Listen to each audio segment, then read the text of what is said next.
Good evening, Zambia. I'm bringing you the latest on a story that's making major headlines across the country. The Drug Enforcement Commission, or DC, has officially resumed court action against Tasila Lungu, daughter of the late former President Edgar Lungu, after the conclusion of the national mourning period. Now, if you've been following this story, you know it's not just about one person. It's about something much bigger: transparency, accountability, and the fight against corruption in our country. Tasila Lungu stands accused of possessing assets that far exceed her official income. We're talking about a farm reportedly valued at more than 8 million kwacha. That's just the start.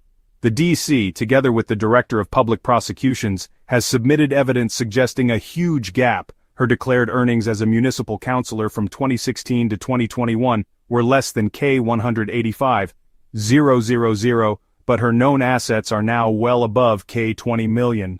That's a difference that's hard to explain. Because of this, the state is going after her property, not through regular criminal conviction but through what's called non-conviction-based forfeiture. Simply put, the government wants the assets returned to the state unless she can prove they were legally acquired.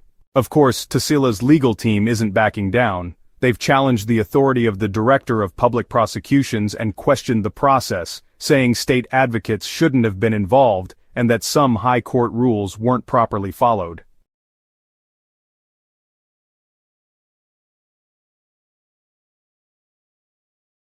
The court, however, was clear. The DPP has full constitutional authority and the process is legally sound, so the case will go ahead. This moment is a real test for Zambia's justice system. It's not every day that the daughter of a former president is brought before the courts. It sends a message: no one is above the law, and our institutions are growing stronger when it comes to fighting financial crimes. It's also worth noting that the DC paused the proceedings out of respect for the Lungu family's loss. That's a sign of cultural sensitivity. But the quick resumption, that shows just how serious these charges are. As this trial moves forward, all eyes are on the courts. Will Zambia's judiciary handle this sensitive case with the impartiality and rigor it deserves? The outcome could set a new standard for how unexplained wealth is investigated in this country, and it could reinforce or challenge the public's trust in our fight against corruption. For now, Zambians are watching closely. This is more than just a legal battle.